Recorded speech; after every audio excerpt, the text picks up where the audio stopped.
What is up, guys? It is your boy Speed here, and today we're going to be looking at an Ogre Magi gameplay. This game and this analysis is going to show you guys that you are not making enough plays and you are not making the correct plays in order to have an absurd amount of impact on your position 5 heroes, especially on Ogre Magi. I really do believe that this video is going to help you guys out a ton. There's a lot of really cool plays that Husky makes this game. Husky is a top 100 position 5 player from North America.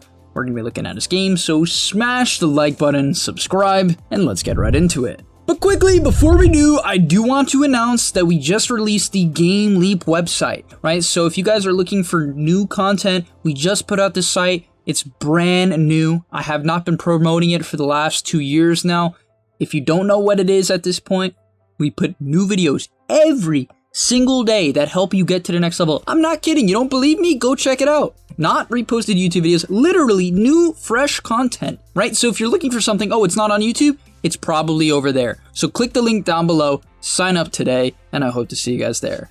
So the first thing you want to do on Ogre Magi is gatekeep. Yes, so this is a strategy you can use in matchups where you know you're the stronger hero. So for instance, is Ogre Magi stronger than Earthshaker? If they were to literally punch each other until one person died, who would win? The Ogre. And so what you want to do in these cases is position yourself absurdly aggressive. Now, it's a very weird lane. After all, it's an Earthshaker fishing the lane. But as you're going to see here, he positions himself in between the Doom and the Shaker, and basically, if the Shaker doesn't help the Doom, right, if Shaker doesn't move up, he'll zone the Doom. If Shaker moves up, then he'll zone the Shaker, right? And it puts you in this really cool spot where you can pick your target. Now, in this case, Doom extended really, really far, and it allows them to beat this guy up. And this is how you win the lane. I cannot stress this enough. Think about it, guys. Imagine if he started a lane standing right here and had to walk through the creep wave to hit the Doom. He would have lost a substantial amount of damage. It would have been huge, but now they can zone the Doom out. And the reason why this is such a good trade is primarily because the Doom is a really low armor hero, sitting at 2 right now, 3 under the tower,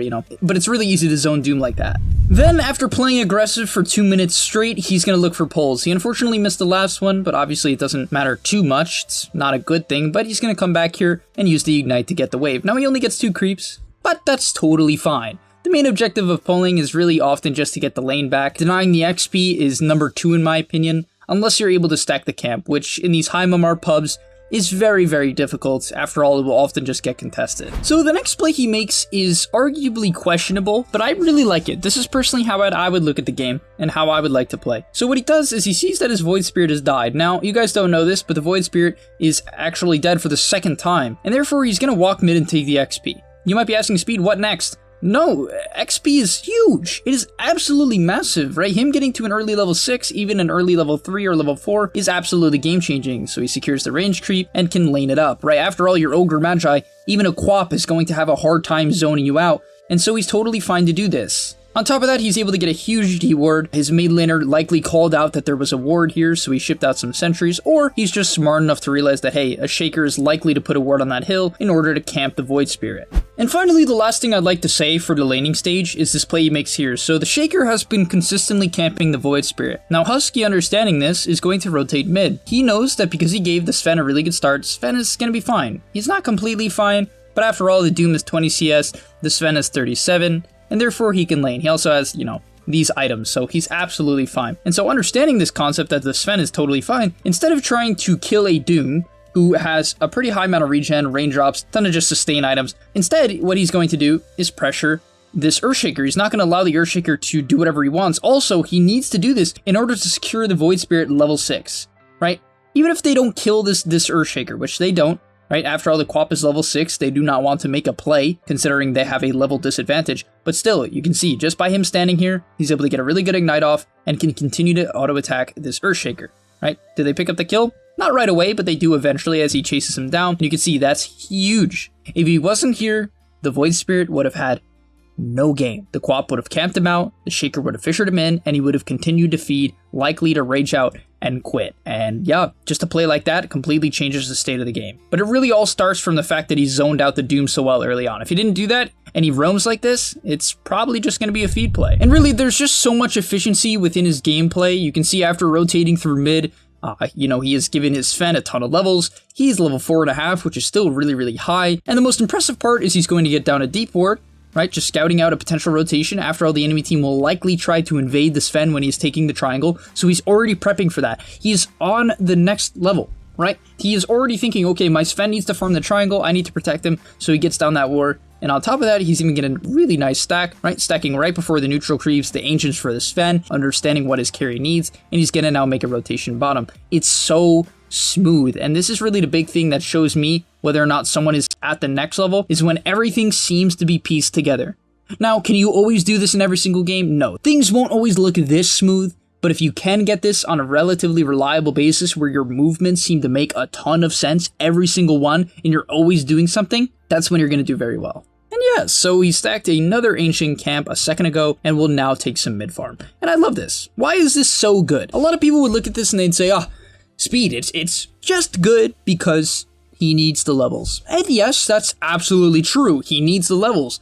But most importantly, if the enemy team was to go on him here, they would die. Look where the Void Spirit and the Skywrath are. Ogre Magi is pretty tanky. We all can agree on that, right? Not absurdly tanky at this point of the game, right? It's 8 minutes in. It's not too great anymore. But still, if they were to go on him, they'd have to overcommit, commit quite a few spells, and the enemy team would likely die to a counter rotation. And that's just a good thing to do. Is that what happens? No, but it is an important concept to understand. All right, guys. Next up, we're going to see some great plays. But first off, item check. Tranquils, Raindrops, Clarities, Wand, Ward, Smoke. No mana boots! Do not go mana boots! I swear it is so bad. These 3 items, Tranquils, Wand, and Raindrops, are nearly the same cost as mana boots, and yet they make you 10 times tankier. Also, Tranquils allows you to close the gap and set up for stuns. This is the better build by a massive margin. If you buy mana boots on Ogre Magi, I am going to personally come to your house and rip your head off. Not literally, but you guys get the point. Next up, we're going to see a really nice smoke play here. I love this. Why do I love this? Well, they have a lot of strong power spikes and they're putting them together. It's sort of like a work environment. When you put a lot of people's strengths together, all of a sudden, it's not like you just have 2 strong people. When you combine strengths of any heroes or people, you get so much more value, right? This Skywrath ulti alone is not that strong, but the Skywrath ulti combined with the Fire Blast is, somewhat broken almost, right? It does an obscene amount of damage. And so that's what they're going to do. They smoke, understanding that their heroes together are very, very strong. What I love here is that they do not chase this Wind Ranger. They say this kill is not worth it. That is not who we're hunting.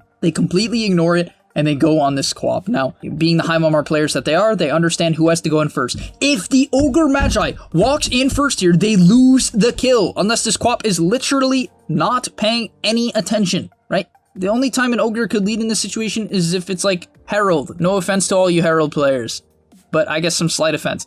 And so what do instead? They lead with the Skywrath Mage, who's able to get off the Silence, and because of that, because the Silence is a longer cast range, then the Ogre can get in, he can follow up with the stun, and they get the kill. Perfectly executed, and now the Void Spirit gets a 4 times kill streak and 400 gold. And by the way, I want you guys to think, if he didn't have Tranquils and a Windlace, how hard it would be for him to actually close the gap at all, right? He would currently be running around at like 330 movement speed, right? Because right now he has a Windlace, and when his Tranquils turn on, he has 380. All of a sudden, you can actually stun people. Let's get into this next fight here as the enemy team is approaching mid tower. So the Quap is TPing in. He goes for the stun right away. Unfortunately, they couldn't get their spells off. Probably should have instantly silenced on the Skywrath. Bit of a mistake. But nonetheless, he's going to stun. Now, why does he not stun the Doom? It's because the Quap committed Blink. Once Quap commits Blink, she's the much better target. It's better to shut her down as well, as she's, more of a scaling core than Doom is. Not that Doom doesn't scale, but, Quap is a bit easier to kill, especially when she commits her Blink. So they're able to run her down, and they pick up the kill. And now, look, imagine if he didn't have Raindrops and a Wand, how fast he would die. Right? But because he doesn't die so fast, he's nearly able to get off a Bloodlust. This whole engagement is kind of whack. Great shackle from the Wind Ranger. But once again, a second spell tanked by the Raindrops, and nearly he gets off a Fire Blast. Would that have changed too much? No. But I hope you guys see the point. His Raindrop proc twice, he popped a full wand, and has high movement speed, which prevents him from taking damage. That's what allows you to get multiple sets of spells off, and allows the enemy team to have to overcommit. Even there, his Brew is able to pick up the kill because the Wind Ranger had to slightly overextend. Imagine if the Ogre died faster, Brew couldn't have done that.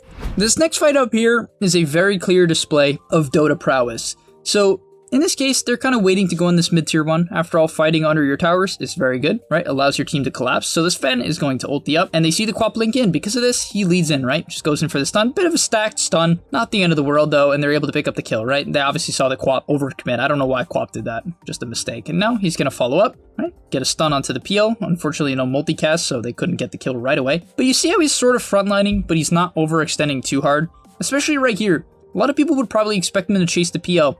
But instead, he's just going to compensate, backs up when he sees the Doom running at him, and because of this, he doesn't die right away. And because he doesn't die right away, he can get off another stun in a second here, right? Can follow up onto the Earthshaker.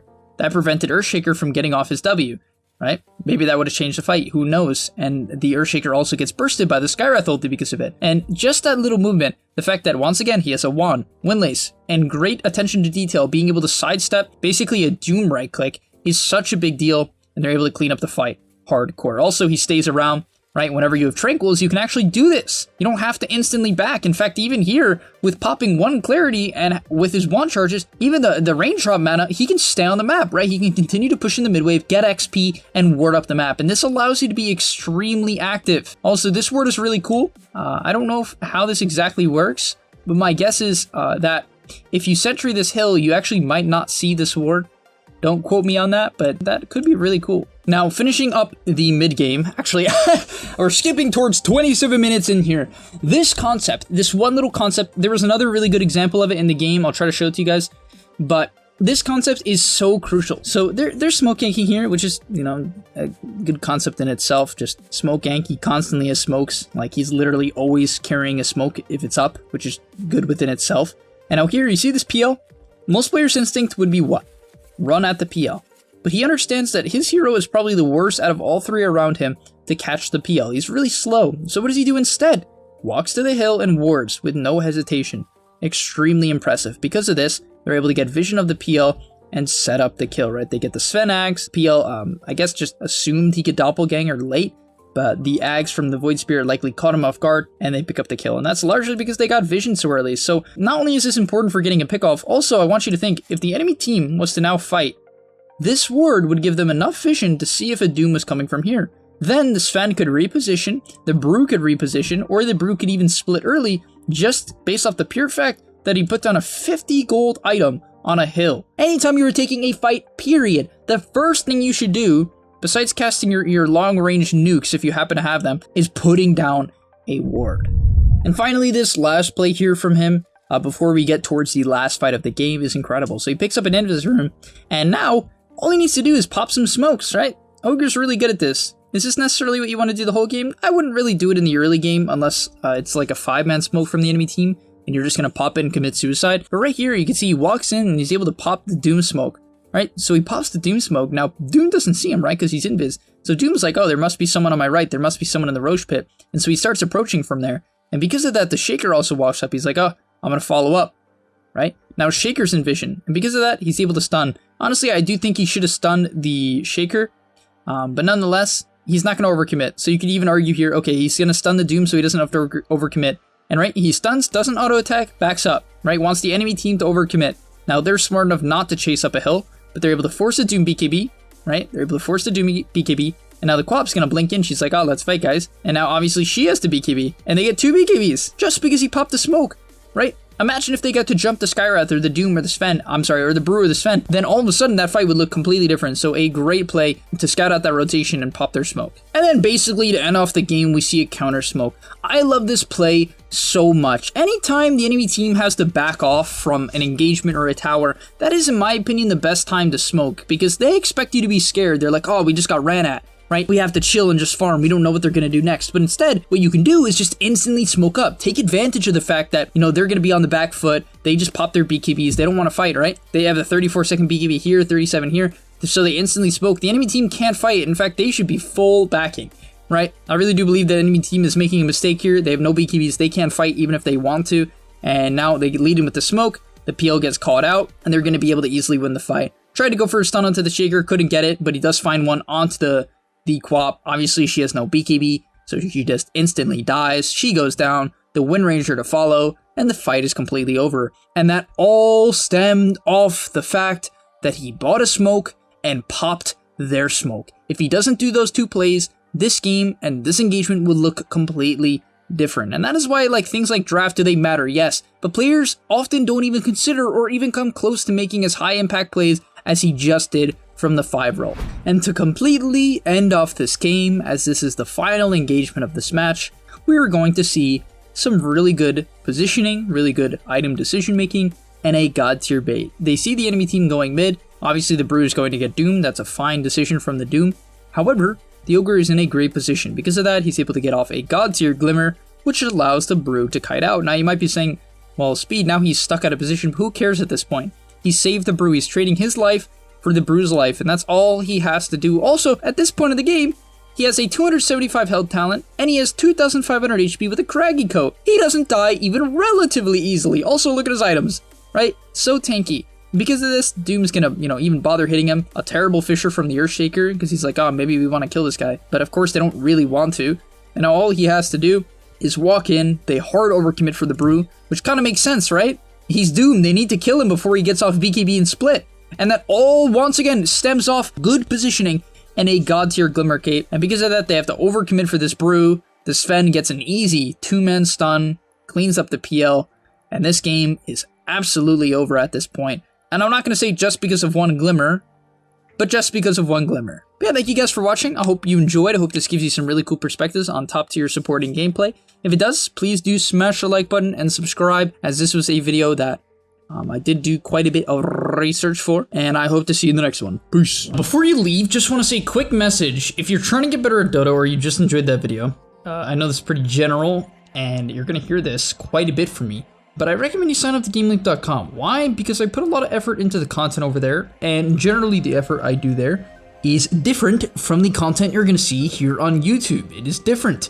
In fact, I usually go a lot more in depth on topics or into niche topics that help you get to the next level even faster. Because on YouTube, I often have to keep it more mainstream. And that's even why I'm putting it at the end of this YouTube video. That's why this is at the end, because a lot of people just watch 5 minutes, they skip through just for the dopamine spike. But if you are interested in actually getting better at Dota, I recommend you go to the description down below, get your discount right now by clicking the link, sign up, use the discount code that you're going to see there, and I hope to see you there right now. So click it, and yeah, thanks for watching.